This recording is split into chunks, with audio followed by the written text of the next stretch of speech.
Mike Mayo's Lunchbox is brought to you by Grandpa's Café in Dania. Hold the Mayo. It's time for Mike Mayo's Lunchbox. Find out what's being served with Mike, Defo and Lubie, the only show that covers food, sports, and the proper maintenance of your car. And now, a man who had the distinction of having an entire health clinic named in his honor, Mike Mayo. I want the frim fram sauce with the awesome fave with shafafa on the side. Good afternoon and happy Tuesday. It is a home edition of the Lunchbox. So the rest of the week, we're going to be on the road, gentlemen. But we're here, and I'm in a great mood. I just spent an hour on the Best of Delray Beach and Best of Local crew. Nothing gets me more prepared to do a show than an hour on the phone with Dick Steen and crew. Actually, it was good news this week. We've got good news, good numbers, good traction. Things are happening. Me and forget Dick Steen, me and Defo. I don't know. Defo, I thought you'd be in a jubilant. Yeah, he is in a jubilant mood. He just thinks I don't like the New York Post. I saw him rifling through the Post before the show, which I thought you usually do that reading earlier in the morning in the library at the Defo residence. I didn't get a chance to really thumb through it too heavily this morning. I kind of came at an awkward time, although it was on time. But no, they have a lot of good stuff in there. I mean, I'm a big fan of the sports section. I love sports sections in newspapers. We don't have any in the local papers anymore, unfortunately, save for a couple of our friends that still write for them, but they don't really cover anything. So I get most of my information out of the New York Post sports section. Here's the thing. I grew up in New York. Actually had to take a subway train back and forth to high school every day. I read every paper. I love the Post sports section. I love the Daily News sports section back in the day, Newsday. Again, newspapers are having some tough times. But Rupert Murdoch, who owns the Post, he has money to burn. Obviously, he's paying hundreds of millions of dollars to voting companies that his channels have helped defame, but of course, no guilt.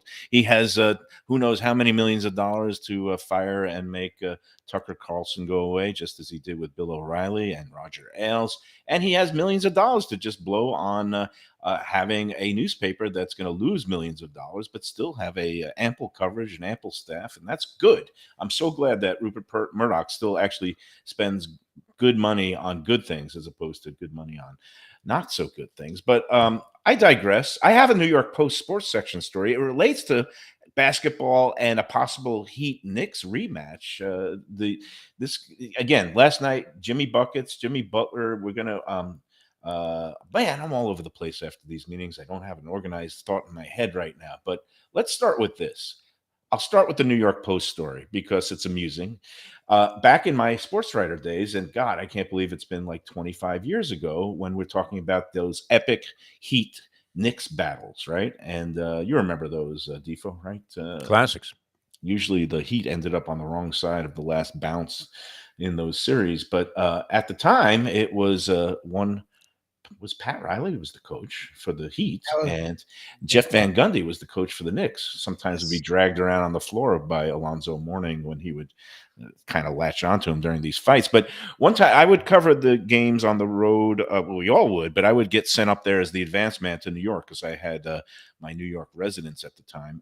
But I would get in there, and at the time the Knicks trained, I don't know if they still do, SUNY Purchase. It's kind of a college up in Westchester County that is a little bit nicer than St. Thomas University used to be for the Miami Dolphins, but not much. But SUNY Purchase, I remember I got in early one time. I went right to the practice facility before practice even started. And who comes out of the bathroom but one Jeff Van Gundy cradling a New York Post, just like our man Jeff DeForest, and also like a clip package. And he looked up at me.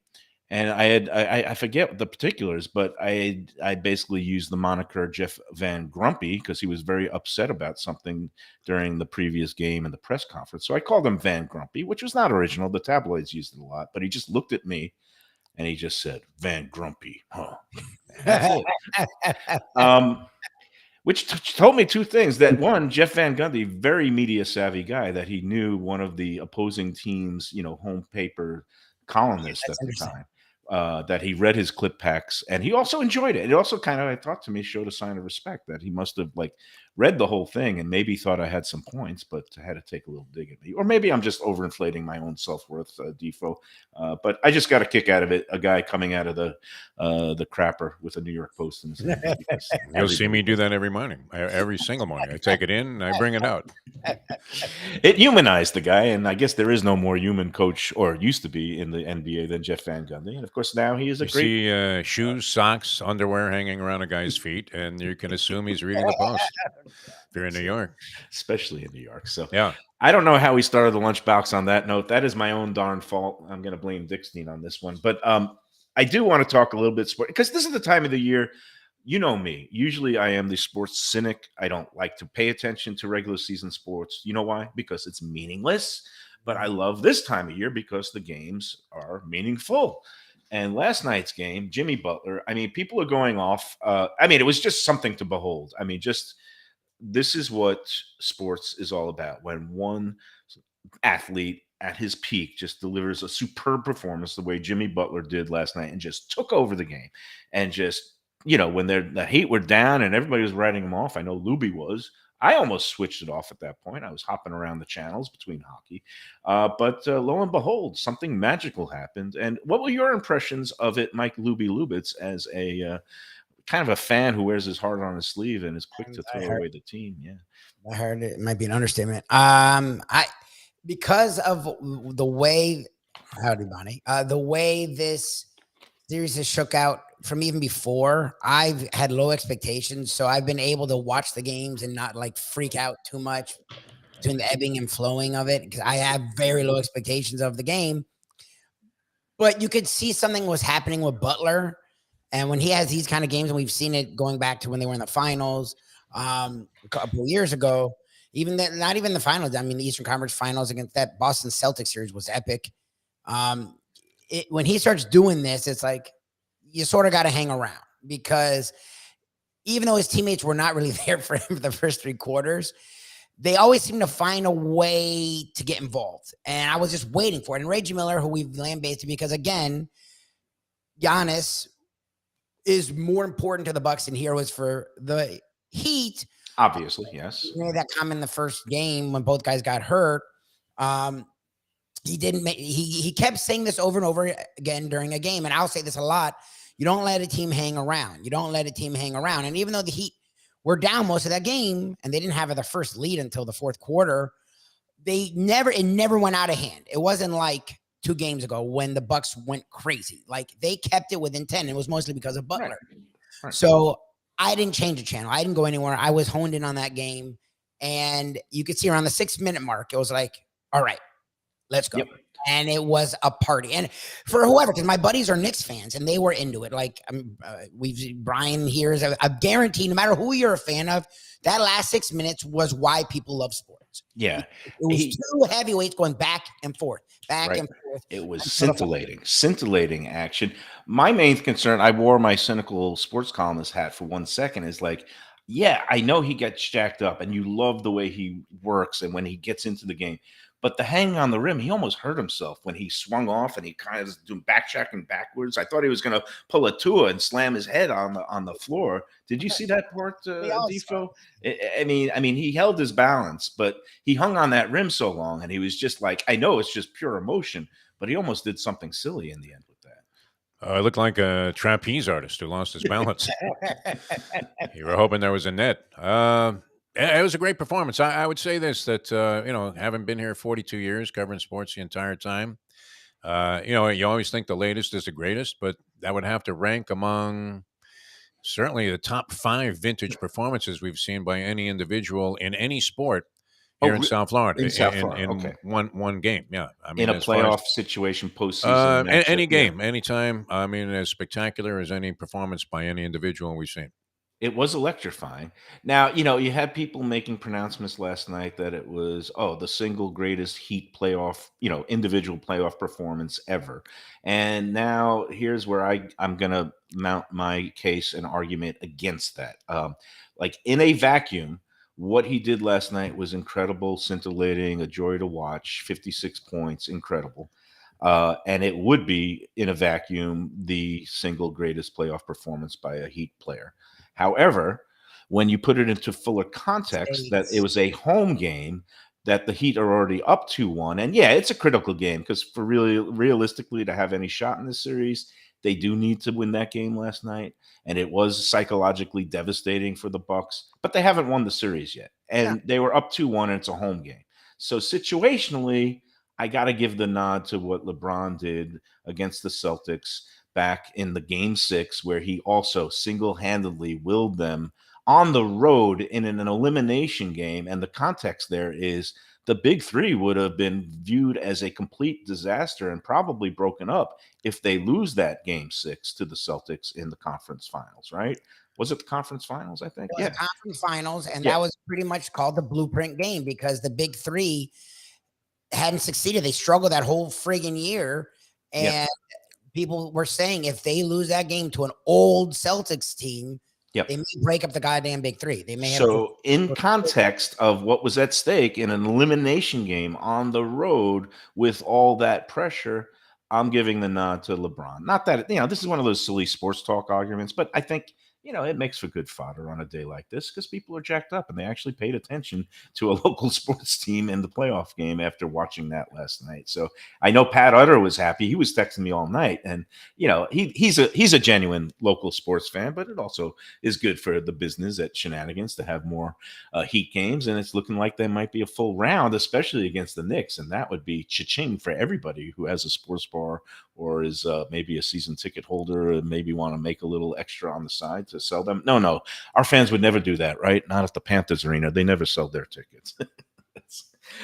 Defo, where do you weigh in on this? I mean, does it even matter where it ranks in the pantheon? No, it's good to try and put it in perspective. I was trying to think of other accomplishments like that. I mean, we've had some great individual performances, even in losses with Dan Marino and Ken O'Brien in the shootout game, where Marino was brilliant. I would say in the Marino performance category, under the circumstances, when he brought the Jets back, the Dolphins back against the Jets in the Pete Carroll choke sign game. I don't know if you remember that one. You might have been covering the Dolphins at that point. I was. Oh, yeah. And Stoyo had missed a field goal, and Pete Carroll was an assistant with the Jets defensive coordinator. And he kind of came out on the field and was, gesturing towards Stoyanovich and giving him the old choke sign. And I think Marino was seeing nothing but red after that because the Dolphins looked dead in the water. And they somehow came back and won that game. It was a night game, and it was well attended, and the crowd was going nuts. And tremendous performance by Marino in that spot. But to get 22 in the first quarter and 21 in the fourth quarter of an NBA playoff game, as good as anything we've seen. Now, we had that running back whose name escapes me, ran for 200 yards in win over Seattle. I think that might have been the Dolphins' last playoff win. That was pretty incredible. We've had guys hit home runs in spots, win the World Series games, but that was as good as I've seen consistently, bell to bell. I mean, tremendous performance by a guy who you had to think that at some point the coach of the Bucks, Budenholzer, who did you notice he was schwitzing badly from the forehead as the game was slipping away? He had a big blotch of schwitz on his head, and he looked like he was clueless as to what to do. And you're screaming, "Hey, try something, anything to stop this guy!" And so he couldn't stop him. Every time the camera shows Budenholzer, I crack up for a couple of reasons. Number one, his name literally means one who holds Budweiser. Oh yeah, he looks like he's had a few too many, doesn't he? Yeah. And number two, I cannot get out of my mind what I think was the greatest description of all time about anybody in any sport. I don't even know who wrote it, but somebody at one point wrote about Budenholzer that, especially in those last frantic moments of games that are slipping away, he goes, he looks like a man who just put an inordinate amount of money on a game he does not fully understand. By the way, it's Vincent Schiavelli. That's what I would have thought of Jeff Van Gundy comes out of the bathroom. He looks like the actor, the character actor. He did. Vincent Right. Schiavelli. His head is the same kind of weirdness, but not quite as narrow as Schiavelli. And Schiavelli, of course, famous in the food category for delivering the sandwich in the movie Night Shift, where he wipes the mustard on the wall as he's giving it to Michael Keaton. And says, there's your sandwich, no mustard, after Keaton complained. It should be on Let's Eat South Florida. That should actually be a clip that is on, Let's Eat South Florida is the I still have introduction not to seen the that site. movie. I know you've referred to that scene before. I got to go look Oh, it it's up great, man. Yeah. on the YouTube, and I'll see if I can find it. Keaton wants Yeah, to put the mayonnaise in the can of tuna. That's his innovation before, so you don't have to mix it up once you open a can of tuna. pre-mixed tuna Yeah, salad. They do pre-mixed. Yeah. that at places like Right now. Delaware Chicken Farm and Seafood Market. That's a good No, segue. not What you pre-mixed think? tuna salad. I mean, just mayonnaise in the tuna can, not necessarily making anything of it other than tuna and mayonnaise. This way, you Um, don't have to reach for is it in mayonnaise. is it like in separate compartments, like No, in no. the I mean, the idea yogurt, where didn't you work. have the little thing of fruit on the side, and then you tip it over and squeeze it, and it Could be goes that into the way, but yogurt? no, I Yeah, think he was just going to infuse mayonnaise into the tuna can. That was the kind idea, of like a caramel swirl. Ben and Jerry's kind of have like that mayonnaise maybe something swirl in like the that, middle. yeah, or the peanut butter and Would you jelly where put they. chocolate chips in there too? I wouldn't, but I mean, it was a failed idea, obviously a flawed idea because it didn't even work in the movie. Speaking of weird ice cream, did you see that post about a week ago? And this was, I thought it was one of these spoof things, which I always reject because like weird flavors, like people put gefilte fish, Ben and Jerry's during Passover, and those are fakes. This was actually a real thing. I guess there's a like premium ice cream maker out of Brooklyn called Lewandike or something. I don't know. Like maybe it's the hockey player that makes ice cream now, but it's some premium ice cream maker that's making Hidden Valley Ranch dressing ice Oh cream, yeah, you brought that Oh, up. geez, Is that a yeah. thing? and they are What is selling that? it Blue apparently cheese ice cream? What is at it? Oh, ranch. Walmart's, not at the Walmart market, but at like Walmart superstores that have the grocery. And this guy who picked it up and posted about it on Let's Eat, uh, put it. He said he got it at the Walmart in Coral Springs. So I wanted to dispatch one Mike I Lubitz can and look go pick for it. one up. If you Yeah. find one, I don't want I'll to eat have it. you eat it on the show and give the taste test, unless you want to bring it to a remote, put it in a little cooler, and I'll eat it even keel tomorrow if you get it. If you're able to find it, but it was a real thing, and they're doing it. I guess just as a little bit Ranch. It's ranch ice cream. Like it really has a flavor yeah, of ranch and it has the flavor of ranch. I read a review was saying that was kind of disgusting. Huh. That it looks like a vanilla creamy ice cream, and it has that mouthfeel texture of nice creaminess. But then you hit that when it hits your taste buds and then goes down your gullet, and you get that flavor profile of garlic and buttercream and no. And I Uh, like ranch, but I don't want it in ice cream. Put it on a salad. You Yeah. just made a mayo face. Yeah, can't I help would try it just because that's what I do. But apparently, I think it's kind of in the end, it's a gimmick to just get people to learn about this brand 100%. that does some really Started. good things. Be a turnoff right away. Hey, let me ask you about a brand of ice cream here, Mike Mayo, in your Yes. capacity as food critic. Bluebell ice cream. I hate their commercials. They have some stupid soapy song going, and at the end of one of their commercials, like a young couple, the guy proposes marriage to the girl and puts a ring on her finger, which I think has nothing to do with ice cream. And the song drives me crazy. Is Bluebell ice cream any good? But you remember it because it's so. That's Well, the but I whole would never part of- buy it because I hate the commercial. Oh, okay. Yeah. Because a lot of people, even though they might hate a commercial, then they remember the product and then they end up buying No, it. it which doesn't work means that it's way with me. effective. If I hate the commercial, I'm not buying your product. I think it's the dumbest commercial for ice cream I've ever seen. I mean, it really is like stupid. The whole thing. So I haven't seen that commercial. I have seen It's playing a Bluebell lot. ice Playing a cream lot lately. Yeah. at my Publix. I don't love Bluebell ice cream. It's like No? I'm an ice creamaholic. I love Tillamook ice cream. I see somebody Eric Eric, on the buddy, chat yeah. line.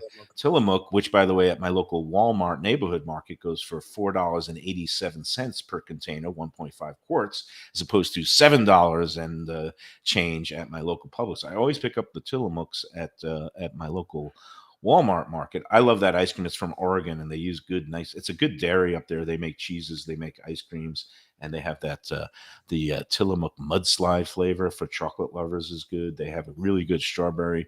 That's my favorite kind of store brand ice cream these days. The ones I like the least are the Mayfield Creamery and the Bluebell.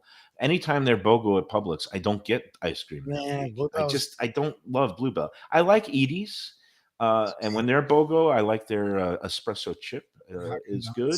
And Breyers is classic. When they're BOGO, again, my mom, that's all she eats for dessert every day after her big lunch. She has a dish of plain vanilla Breyers ice cream.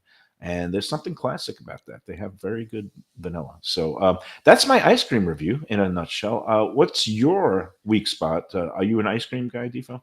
Oh yeah, who doesn't like ice cream? I used to be a big fan of Breyers. I was a huge Breyers fan growing up, and then when you could get it by the quart in the store or whatever, the half gallon, I was a big fan. And it was a tough choice on the flavors. They're simple, but really really good. And then Ben and Jerry's and Haagen Dazs came out, and naturally you gravitated towards a little Haagen Dazs rum raisin. Ben and Jerry's, almost any flavor, but they started to get too complicated. And I told you that the Ben and Jerry, Jerry's is for stoners. I mean, yeah, they're in yeah, Jerry Vermont. went to my high school. I don't remember his last name off the top of my head, but I know he went to Belmore Kennedy High School, and drifted off like to be a hippy dippy in Vermont with his buddy Ben. And they opened up like an ice cream store, thinking, okay, this is good. We can make a living out here, maybe out of this, like while living in the woods. And the next thing you know, I think when he sold the company, Jerry, he got $30 million for it. No. Not a bad deal, which was a long time ago. So there was another success story, which I'm not a part of, out of Belmore Kennedy High School. I hope he didn't squander it all at the track one day. But no, look, Ben and I don't Jerry's. remember him being a degenerate. There were several guys that were at the track constantly, even in high school. But I don't And you remember were one Jerry of them. being one of them. Yeah, No, no, I started going when I was 16. I think the first time I went. yeah, that's when I was corrupted too. My first trip to Aqueduct with some of my older brothers and his friends. Roosevelt Raceway, the harness Mine track. was Yeah. Aqueduct, the big A. Went with 20 in my pocket, came home with $120, and that was the Oh, end well, of that's that. it. So that's it. Hit a nice couple Half of a million trifecta dollars later, boxes. yeah, half a million that's later, it. you're still a fan. That was back when the minimum bet on even the exotics where it was $2 for the exactas. So my 3-horse boxes had to be $2. But when you hit them, they came back 70, $80. I hit one.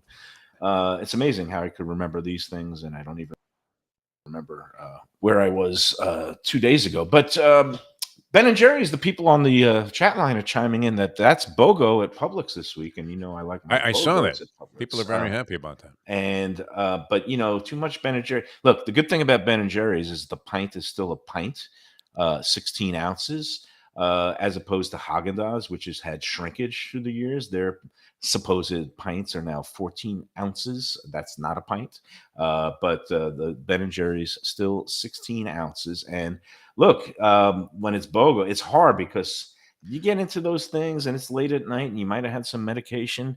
You can't stop, and it's not healthy for you. I mean, look what happened to Neil Rogers. He used to devour that fish food by the pint, and poor Neil, rest in peace. So, I'm not sure that's what did him in, but didn't help.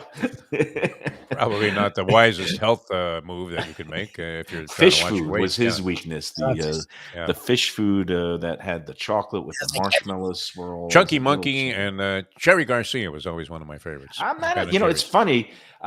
Publix ice cream, which is also good. Somebody noted they also usually have sometimes BOGOs. Sometimes you get 2 for $7. Now it's gone to 2 for $10. So I get 1 half gallon because those are still half gallons. The Publix ice cream. Yeah. For a change of pace, it's called, again, maybe this is the degenerate in me. It's called Blackjack Cherry. So anything that has a gambling connotation, Yeah. but it's like a Cherry Garcia. It's kind of a cherry ice cream with bits of Bing cherries and chocolate chips. Had some last night as Jimmy Butler was going off, and it was pretty good. It was a satisfying way to watch that. What do you think about pistachio? Used to be one of my favorite flavors. Pistachio ice cream. Not a big pistachio fan No? for Wow. some reason. Although at Chinese restaurants, I'd always finish a meal with Pistachio's pistachio good. ice cream. Have to. Yep. It was either And pistachio or vanilla, and they had like a great vanilla ice cream, kind of, along the same lines as Breyers, but it wasn't Breyers, but it tasted like it. yeah, Had and the little now beans in there and everything. It was fantastic. you talk about like flavors that maybe a little bit offbeat, a little bit regional.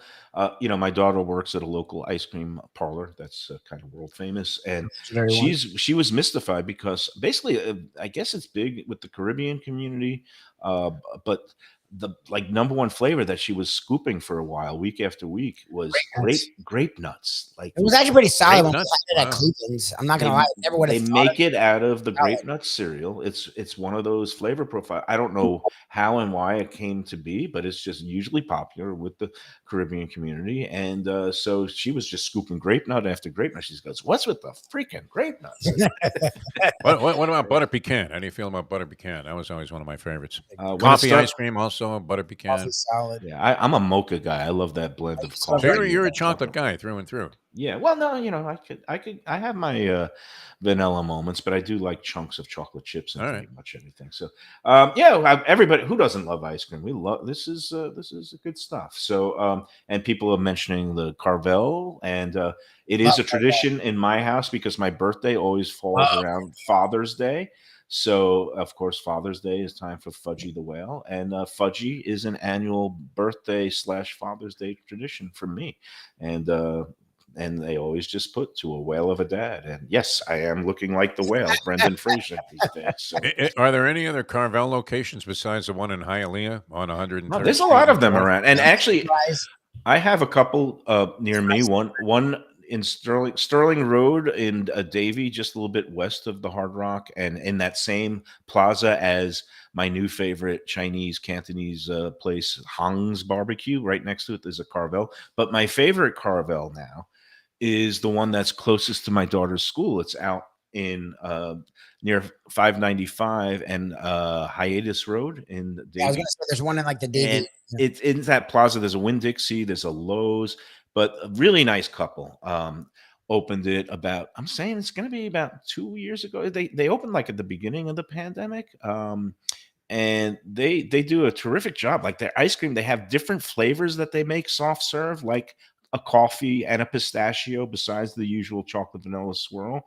And they've also been nice enough to sponsor my daughter's cheerleading team, and they put their little banner up around the football stadium and the basketball arena. So thank you to Elizabeth and John for contributing and being a sponsor there. And I get a little plug in for them, but they do a really good job. I mean, just the quality. I don't know. It's supposed to be uniform at all the Carvels, but for some reason, uh, theirs seems a little bit creamier and denser. It's more like kind of the custard that you find at some Frozen places. custard. Oh, I love And frozen custards, I love. There's a place called love Wits frozen Custards now. That's good. That's up in Delray and Boca. There's a Siciliano's in Hollywood that I love so much. And once I'm saying ice cream parlors, I do like Jackson's and Cleveland's and all those Cleveland's. Oof. places. Their birthday Uh, seems How do great. you feel about gelato?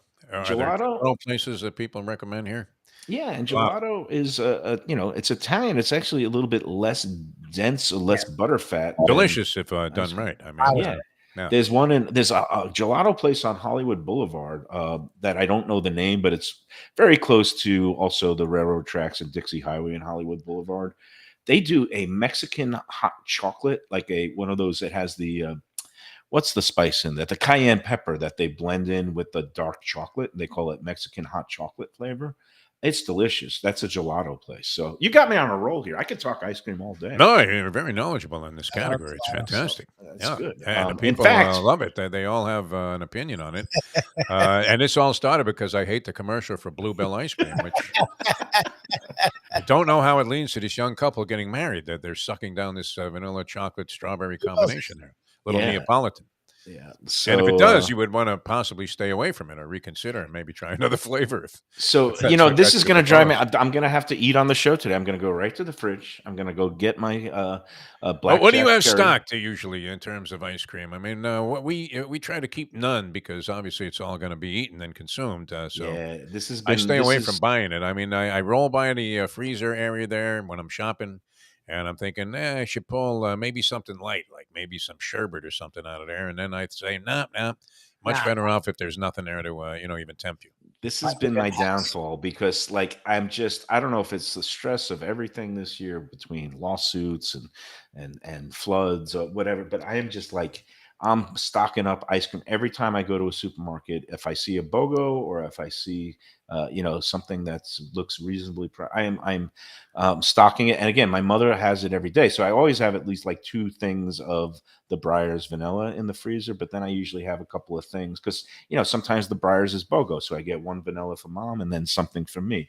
The Breyers, I like their Neapolitan. I also like their mint chocolate chip is excellent.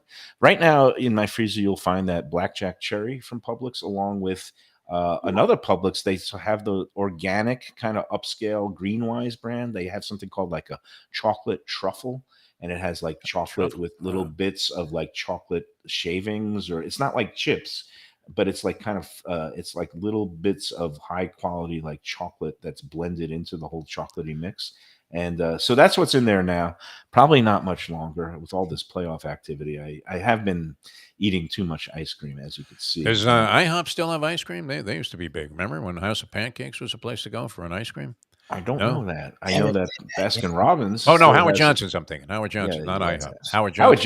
Johnson's is There are no Howard defunct. Johnsons. There That's are the no problem. Howard Yeah, John. yeah. I used to love their mint They had a chips. pretty good selection there. I mean, they were right up there, and then Baskin Robbins came and There kind you of blew go. them out of the water. Right. Well, I was going to chide you for talking about places that no longer exist, but on our chat line, I see somebody brought up the famous Jan's ice cream parlor in Oh, Brooklyn. Jan's was And I great. used Yeah. to go there every year for my birthday because The they also kitchen used sink. the kitchen sink, which is now you can find it at Jackson's, Jackson's. does a version of the kitchen sink. But Jan's was, I think, one of the original kitchen sinks. And it was Fantastic also place. a Yeah. place, it was on, I think, Nostrand Avenue. I used to go there a lot as a kid. Every birthday, they would give the birthday kid a free ice cream sundae. So I remember Was there one on Long Island also? Because I seem I to think there recall used to be after some Little multiple League locations. game or something, we went to celebrate a championship there with the Belmore Little League, and we went to Jan's. And that was the big thing. Would anybody go ahead and order the kitchen sink, which was outrageously priced at the time? It might have been $5 or whatever, but no, they had great stuff. That their Sundays were fantastic. I mean, Yeah, no, they put the Jan's 3 was scoops in classic. there and a ton of whipped And cream. it's very similar. Jackson's is very similar in that Jan's also had a full menu, so you could eat dinner. But I would always just try to get the smallest thing, like just a hot dog, because you wanted to save room for dessert and just have a big old sundae. And same thing at Jackson's. Jackson's has surprisingly good pastrami. For people who are always looking for pastrami sandwiches around town, I would recommend the pastrami sandwich at Jackson's. So they get it from a local supplier. They steam it off there. They cut it, I think, just right. I think it's like a hand slice there, and they put it on this pumpernickel rye, and they put toothpicks in it. And the toothpick, they have these little mini potato pancakes, little potato latkes that they spear the toothpick through, put that down on top of the sandwich, and you got a little meal and a snack too. So Wow. there you go. Wow, you got me started. I'm going to talk about Delaware seafood now and Be there chicken too. farm. We'll be 'Cause there we're gonna Thursday, right? We're going to be there Thursday. We're going to be Okay. highlighting the virtues of Braveheart beef from out of Miami because it's going to be grill season soon, and we're going to be spotlighting burgers and good burger blends and good high quality meats and steaks. And but because that's one of the many facets of the things that the Delaware Chicken Farm and Seafood Market does well, which is pretty much everything. I mean, you could go in there. Obviously, they're known for their poultry, and Thanksgiving time, everybody that I know that is into the getting a high quality bird in that area orders up their big Thanksgiving turkey there. And I also know that it's going to be the end of stone crab season 2 in the next, actually just on Sunday, Well, you're Monday. saying that a lot, like you're hinting at another round 2. No. They're going to be giving us the beef. I might actually, reach into my pocket for a pound of Stoners on the way home because I'm not looking for any handouts there. We have a good, nice deal, and I said, we're going to keep things separate. I'm still going to pay for my stuff there because I want to be able to give honest reviews on all my various platforms. And the honest review of Delaware is high quality, great value, unbelievable service. They've been around for, again, since the 50s, 60s in this current location, 4191 North State Road 7 in Hollywood, just south of Sterling Road, right across from the old classic Seminole Bingo Hall. Now it's the Classic Casino. They got a big chicken on the roof. You can't miss it. You go to DelawareChicken.com to get all the weekly specials and the daily offerings. Again, the fish, the seafood selection, fresh, can't be beat, but also the steaks and the poultry. And don't forget the grab and go items. I mean, they've got the Prepared things. stuff. They seem to.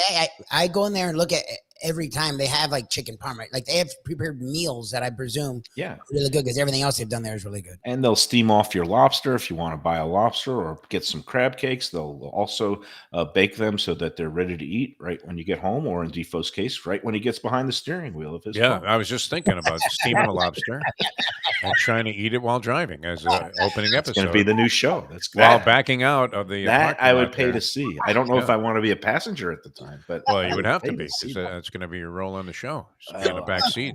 Might need to get one of those self-driving Teslas if you're going to do that. That's no No, fun. that scares me. Yeah, between the battery and the fact that some You eating a lobster robot while is driving, driving yeah, doesn't forget scare about it. you, but the self-driving Tesla, Yeah. that's my default right there. All right, owner Doug Carter and the crew will take great care of you. Go into Delaware today and come on by on Thursday. We're going to be doing the show there from 12 to 1. We'd love to see you. Now, is he going to have a grill outside? That would really I don't know be what's going to something. happen. Yeah, You know, wow. sometimes they have these portable grills. I've seen my man Evan Darnell with the Red Meat Lovers Club. He has one of these. chops, and that you know, felt grilled or You know, I have confidence in Jose and Gene and Do a the great great job. folks at Yeah. Delaware. So go in there today and tell them the Lunchbox sent you. All right, we're coming back with more. We'll be at Even Keel tomorrow. yes. Delaware Chicken Farm Seafood Market, right there by the Old Classic Casino on 441 on Thursday, Gulfstream Park on Friday, and we'll be I back with can't more even in a do the moment. horse. Yes. Looking for a great place for steaks, seafood, and more? Go to Tropical Acres Steakhouse and Butcher Shop. It's at 2500 Griffin Road in Dania, just west of I-95 and the airport. They've been there a long time, since 1949. That means they're doing something right. You'll get old school hospitality from the Studiali family, along with great value, tremendous service. Of course, you could also go into the bar for happy hour every day, 4 to 6. The early bird special runs from 4:30 to 5:30, and they have great value all night long. Also, a butcher shop that's open every day from 10 a.m. to 6 p.m. except Sunday. The dining room is open every day at 4:30 except Sunday. Go to Tropical Acres. Tell them the Lunchbox sent you. Hey, it's Mike Mayo.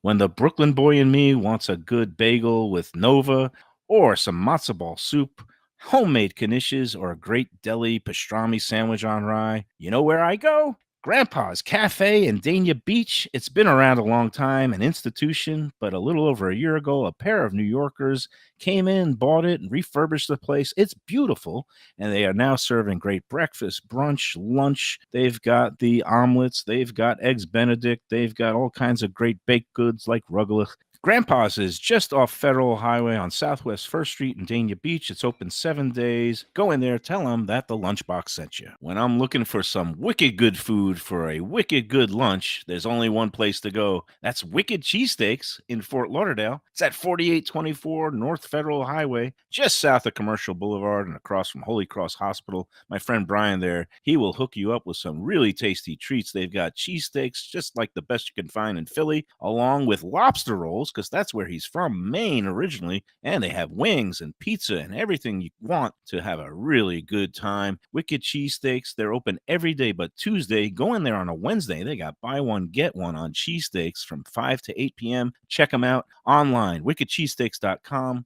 Tell them the Lunchbox sent you.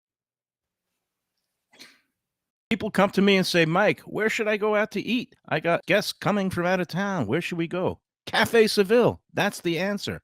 2768 East Oakland Park Boulevard. It's a Fort Lauderdale perennial, serving the finest in Spanish and continental cuisine in a cozy, friendly, comfortable setting. Joey Esposito and Sally, his better half, they've been running the place for a long time. It's been open since the 1980s. They got great Spanish classics like paella, shrimp with garlic sauce, and all kinds of great seafood dishes. The stuffed veal chop, oh, that's my favorite. Go to Café Seville. It's open every day but Sunday at 5 p.m. for dinner. Tell them that the Lunchbox Mayo and Defo sent you. Do you like burgers? Do you like wings? Do you like late night food and sports on big screen TVs and cold beer and friendly vibe and great people? Then you want to check out Shenanigans, 1300 South Federal Highway in Dania Beach. You go to Shenanigans, you get yourself all the good stuff, the fresh fish every day, the blackened grilled wings, and of course, the kitchens are open late. Go there, tell them that the Lunchbox Mayo and Defo sent.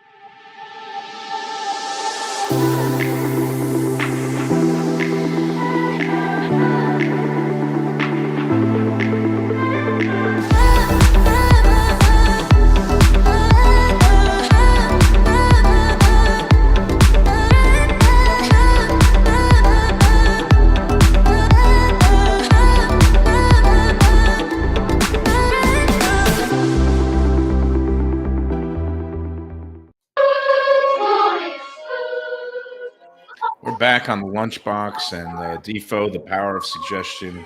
Oh, you got some ice cream? Hey, Uh, you know what we left out? yeah, I tell you who has great ice cream, man. I brought it home, which it didn't, hold up that well in the hot car. But when we had cheesesteaks last time. I was just gonna oh yeah, say, Brian brought he's out doing this his own like I house ate it specialty special. ice yesterday. cream he makes. I ate Wow, it Yeah, yesterday. so it there's melted, and I put it back in the Yep, freezer, and it yep, was still great, even like yep. squished down and out of its original shape. So we're going to be there next week, and I've got bad news for you, Defo. I mean, the ice cream is great, but I posted about my Mike Mayo pork Yeah, sandwich there, and he says since I put up that post on Let's Eat, which got kind of some good traction, that the mayo has been killing the Defo. It's I'm just okay with it. kicking You know butt. what? I don't mind you being the star of the food scene here. Yeah. Now I'm here we willing to go. be I've in the got secondary role there. okay. Yeah. We've got the blackjack cherry, the Publix. I got it for $5 for the half gallon. You can see how much I kind of destroyed over the last day or two. And so, is this bad or good? Do you do this acceptable or not? I like my ice cream at a nice consistency, not too melty, but not too frozen. I stuck it in the microwave for 14 seconds. Is that a ice cream faux pas, or do you do that sometimes when you want to get right to it? No, I'll do that. If the stuff's hard as a rock, who wants to break your hand or your wrist trying to dig out a spoonful of ice cream? My wife You're not does worried that. about some sort of magnetic waves No. disrupting the center core of the ice cream. There's a mayo face from My Lubie. Go wife ahead. does it. I mean, I'm not worried about the magnetic waves. I mean, I microwave way Mm. too often. If I was worrying about that, I'd kill myself. My wife does it. I think, as they say, it's a shanda. It grosses me out to even think to microwave ice cream, even though it makes sense a lot of the time because it'll get so friggin' frozen that you actually get a cramp trying to do it. So, but wait, you're patient enough. Oh, Oh, you I'll actually just get the get a cramps and cramp. Yeah, you hurt I'll take a yourself. knife. You'll go in. Yeah. I'll never forget. This is a good golf story. Back in the Masters one day, again a way that humanizes players. Nick Faldo one year bought some Haagen-Dazs to put in the house that he rented for the week. It got super frozen in the freezer. He didn't wait and he didn't put it in the microwave. He got a knife And that's what I would do. and started chipping away. Yep. And the knife somehow got away when he was like, I don't know what he was doing, but he ended up like cutting his finger and it ruined his putting touch for the day. And that was his excuse when he like shot a bad round after posting a decent number. It was the ice cream, the dreaded frozen block of Haagen-Dazs that you try to chip away with a knife, which I hope you don't try to eat it with a knife too, No. because that could hurt your It's tongue. probably smarter to microwave it. So if I would suggest microwaving it. It's what my wife does, and I guess Defo and you do. I'm stubborn, and for some reason with ice cream, I'm scared I'll overdo it, and I don't like it soupy. Like that, and then I don't want it. Then I would put it back in the freezer, and then it loses all its consistency. So, yes, that's one of my things. Is I'm weird about microwaving it. Like it's got to be the Yeah. right time, or you overdo it. All right. Well, that'll be an individual decision that people are free to make the choices that suit their needs best. Now, let's move on to some of the Let's Eat posts of the day. One that struck my fancy because I was just struck by how like mean people. Well, can I imagine that people are mean on Let's Eat South Florida? But no, there was a woman who posted about one of my favorite places that she's going to, Pasta and, which is a great Italian restaurant, family run, small, cozy in Margate. She's saying, can anyone tell me if Pasta and has a kids menu or options for kids? I called, but they have an automatic machine that answers the phone, and I don't see anything online.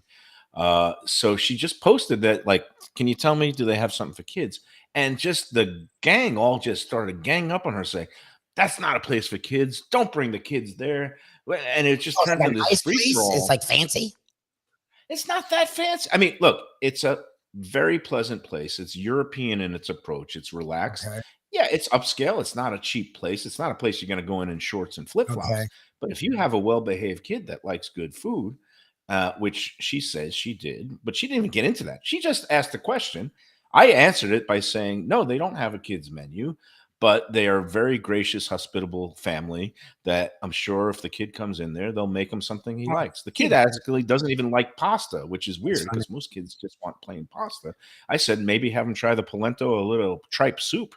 But no, but my point was, leave the woman alone. I mean, she knows her kids, and I was really surprised. I kind of admonished the people, and I don't know if you saw this post yet, Defo. It's got like I 120. didn't see that one. something comments. It's unfortunate to get attacked like that. People seem on Let's Eat South Florida to they know when they have to brace themselves for the Yep. onslaught of insults that are about to follow on the thread. Yes.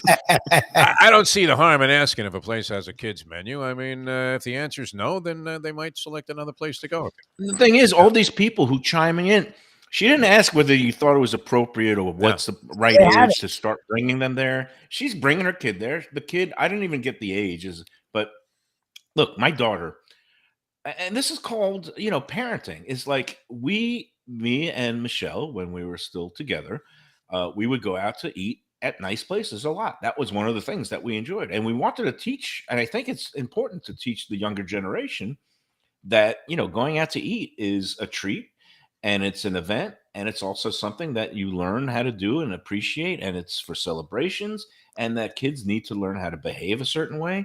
I mean, now with these gadgets in front of them, you could pretty much hypnotize them forever, but we didn't want her to be like that. And there's a certain age when they're at the terrible twos or threes, okay, you're not going to bring them in there. We didn't bring her in a bassinet when she could be a screaming kid. But when you get to 5 years old and you do proper parenting, a kid can pretty much go anywhere. And our daughter, I don't know if she appreciates it now or not. I'm going to have that conversation with her later. But when she got a little bit older and when I became the food critic, like from ages, it was basically 11 until 15.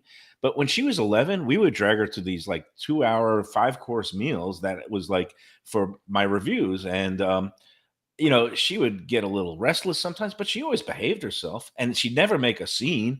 And it's not like other people in the restaurant would have anything to take offense or complain about. So, all you people who are so judgmental, go screw. I mean, that was ridiculous. It was just a ridiculous way to treat a woman who she knows her kid. And just because you can't control your own bratty kids, or maybe you've never had kids. Now, the dogs, I understand. I don't want to see a dog inside a restaurant, but dogs and kids are different. Dogs belong on patios and in dog-friendly restaurants. That's fine. But in a dining room of an establishment such as Pasta Ann, well-behaved children are fine, and that woman didn't deserve any of that. So that's my See, I feel for people, because not everyone does go eat out nice all the time. So I would never want to ruin someone's experience. But the only way kids learn how to behave in situations is if you put them in those situations. And my parents always did. There was 3 of us. We were going to fancy restaurants my whole life. My wife's parents are even better at it because they never did a kids menu. And I get it. It's more affordable. So my family always did the kids menu, but it did limit our tastes. So I actually am more open to the idea of maybe not giving a kid a whole adult portion, but having them eat more of the adultish foods, because otherwise you get really regimented in your eating. And it took me to literally meeting the professor and my wife before I would eat like a freaking adult. Like, I was very regimented in my eating because of how I grew up. Like, Lubie was in a high chair till about 25. He should have been in an electric chair the way he was eating. It was just ridiculous. my mom was very like, she didn't eat things with any spice. And she was a really good cook and she would try different kinds of food, but it was still, we didn't eat a lot of fish. We didn't like, it was, so I would love for my children to have more open taste like my wife. And again, the only way they have that is by experiencing. So to this category, never, that's a lot of garbage, because there are plenty of kids that are well behaved. And how else are they going to grow into well-rounded adults without having it as children? Parenting people, you got to let people do some parenting. And if the kid starts acting out, you take him outside of the restaurant. But that's for the 3-year-olds. Once you get to 7 or 8, they should be well behaved. And if not, then it's your own damn fault. What does get me bothered sometimes, and I roll my eyes, and I guess this is a cultural thing, is that it seems like if you go to some places in Miami and among the South American crowd, they tend to eat later. So sometimes you go into like a pretty nice restaurant in a fancy hotel or in South Beach, and it'll be 11 o'clock or 10:30 at night, and you'll see a family come in with a baby in the like stroller or in the carrier, and it's like, all right, well, the baby is sleeping hopefully most of the time, but you really want to have like young kids out at a restaurant at, past 10 o'clock at night. And that's where I then I get a little judgy and I roll my eyes, and it's like, all right, it's none of my business, but if the kid starts like wailing, and I'm hoist on my own petard, but it's like, come on, just again, the bottom line is consider others Yeah. and just consider what's really going to happen. So, if you have a well-behaved 7-year-old, by all means, go to Pastand. No, they don't have a kids menu. And I told her, I said, they're probably going to work with you, make the kid happy, but don't expect like lower pricing. Like you're going to pay what the full menu price is, because that's what that kind of restaurant is. If you're looking for a $5.99 kids menu, you got to go to places like a chain or someplace that is caters to that kind of clientele. But anyway, that was my little spiel for the day, Defo. We got to do another break. I think Tropical Acres is kid friendly. I mean, Feels like the average age, some people will say, skews a bit older than the Sesame Street crowd, but family. it's family friendly. Jack and company, they are willing to be hospitable to anybody who walks in for any occasion, and that includes families. They have high chairs, and they will take great care of you no matter what the occasion. Of course, we got Mother's Day coming up. Tropical Acres usually closed on Sundays, but Mother's Day is one of the Sundays that they're open and ready. And they're going to do a lot of business that day. And you should call them right now if you want to get in. Haven't clarified yet if they're filled up, but give them a call. 954-989-2500. 989-2500 for Tropical Acres Mother's Day, 1 to 8 p.m. on that Sunday, May 14th. It's coming up fast. And or any night of the week, because they're open again Monday through Saturday typically. And the whole drill. They got the half price wine Monday and Tuesday. Tonight's still Tuesday. You can still get your half bottle of wine every weeknight, Monday through Friday in the bar. 4:30 to 6:30 is happy hour with half price drinks, including premium cocktails, along with good value light bites. They have the early bird special from 4:30 to 5:30 every night. And they also have the loyalty reward card. For every 12 entrees you purchase, you get the 13th one for free. Go to Tropical Acres. It's one of my favorite spots. You know that. 2500 Griffin Road in Old Dania Beach, or actually New Dania Beach, Old Fort Lauderdale. It's just west of the airport, 95. Go in there, see the Studiali family, Jack and his sons, Jackson and Joe. They'll take great care of you. And tell them that the Lunchbox sent you. You like broccoli. Used to hear that all the time from my mother, even though I hated it. It's unfortunate, when somebody tells you that you have to like something. I'll say this on that one final note on the kids thing is my son Jesse he wouldn't eat anything. I mean, he was so restrictive and limited in what he would eat for most of his childhood, and then he eventually evolved into like a Mayo type. I mean, almost Bourdain-esque, where he will eat anything now. So I think sometimes if you just leave it alone, you're okay. Although it's nice to expose your kids to the finer things if they can handle being in a restaurant. So leave that poor lady alone and let's eat South Florida. All right, we're coming back to wrap up this edition of Mike Mayo's Lunchbox in a moment. Mayo here for Delaware Chicken Farm and Seafood Market. Since 1951, family owned for over 70 years, the home of freshness. I've been a customer for over 3 decades, and it's the place to go for poultry, steaks, meats, and of course, their unbelievable selection of fish and seafood. They've got it all. Key West pink shrimp, grouper, snapper, lobster, and of course, Florida stone crab claws of all sizes. Don't forget their famous fish dip and a full selection of prepared foods. It's located at 4191 North State Road 7 in Hollywood, just across from the Seminole Classic Casino. Owner Doug Carter and crew will take great care of you. Make sure to check out their weekly specials and daily catch online at DelawareChicken.com. Quality, value, freshness, that's the Delaware way. Tell them Mike Mayo and the Lunchbox sent you. Do you like pizza?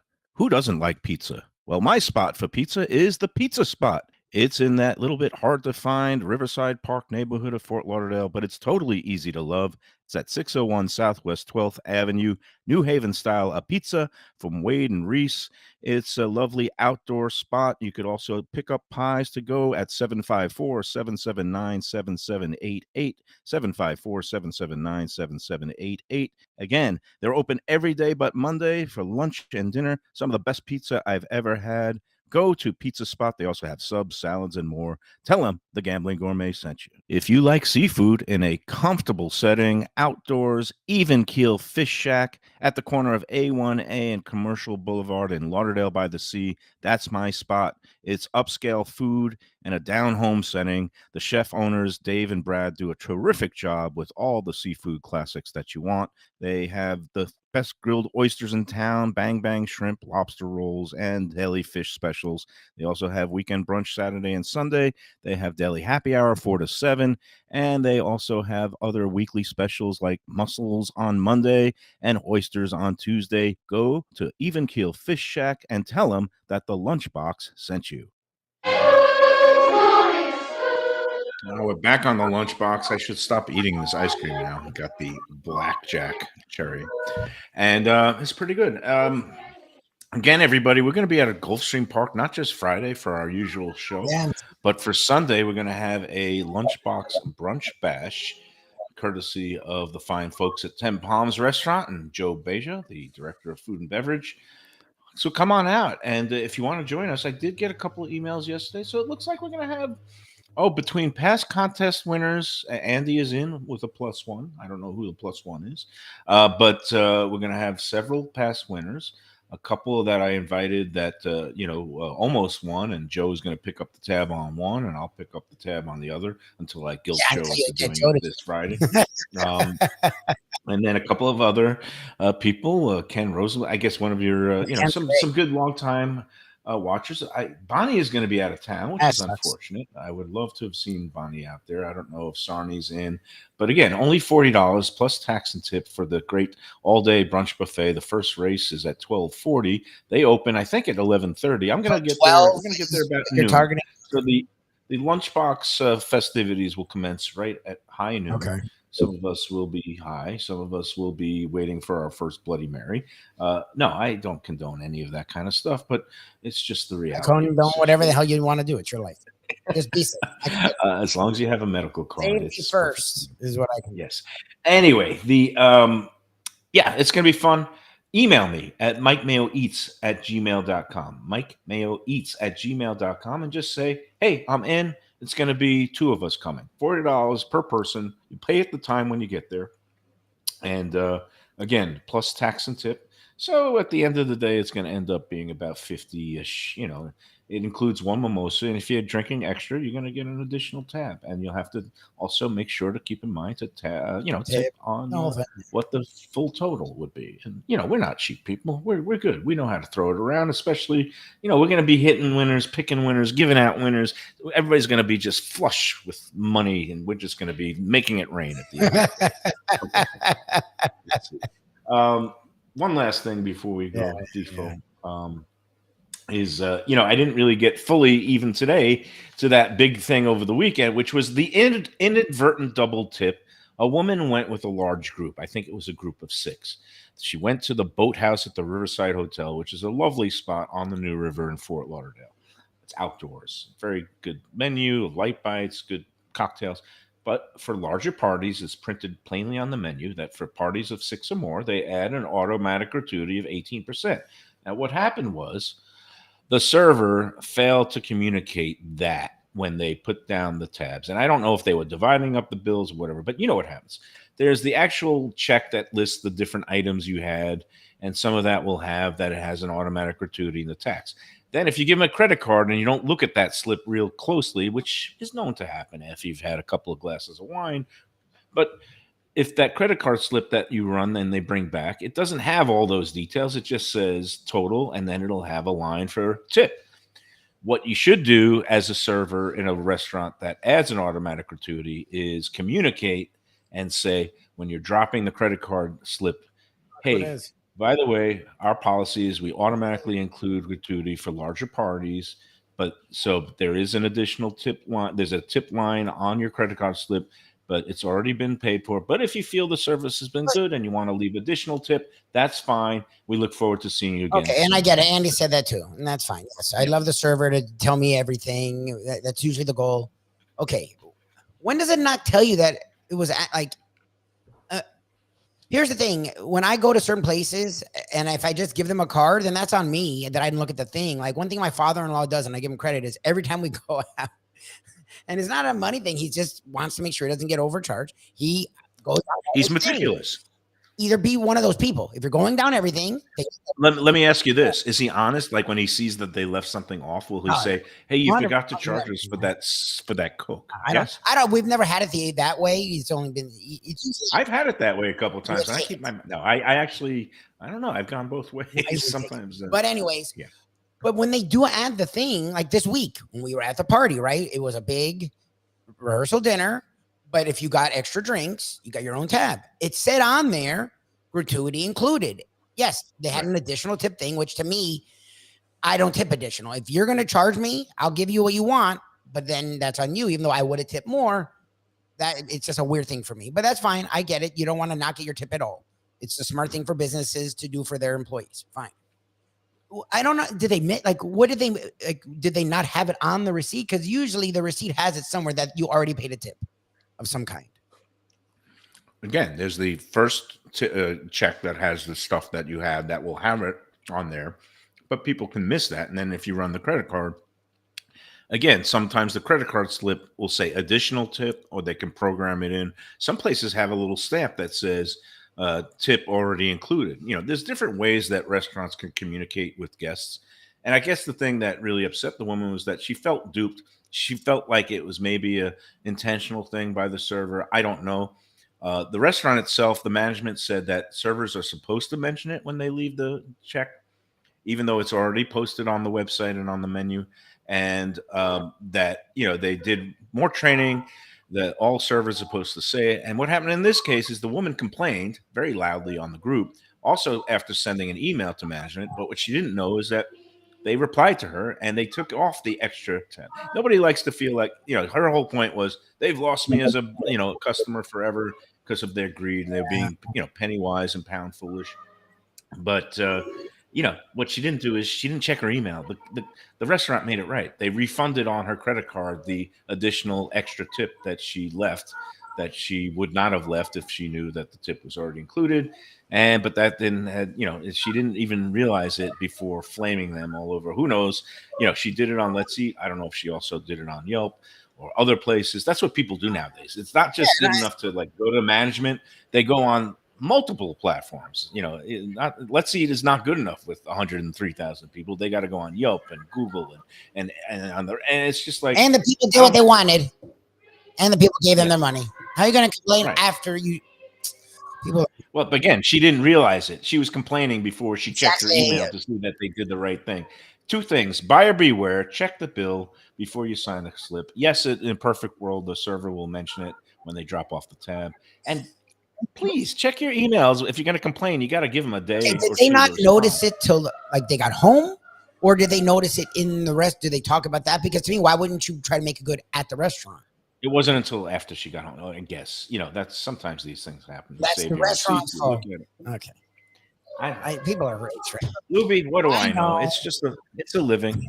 It's for me to talk about. I love this page for many reasons, obviously, but it is a really good source, and a lot of people I know around the city are randomly on it without even through me. No. So it's a great resource. Huge. It's just like the fact that people have no patience at all with restaurants is so astounding to me, because most of us have worked at a restaurant or know someone that worked at a restaurant, right? So usually those people have an understanding. So the lack of understanding at all for other humans, it's just about. How did it work at Dharma Grub there, Defo? Did it have automatic? People didn't do the. Oh yeah, we did. In fact, we did get tipped double one time. Very generously shown. You didn't say a word, did you? You just went. You know what? We did actually, because it was a Sidney Poitier birthday party of 40 people for the great actor Sidney Poitier. And he died a while back. Today, Harry Belafonte. Anybody have him in the Deadpool?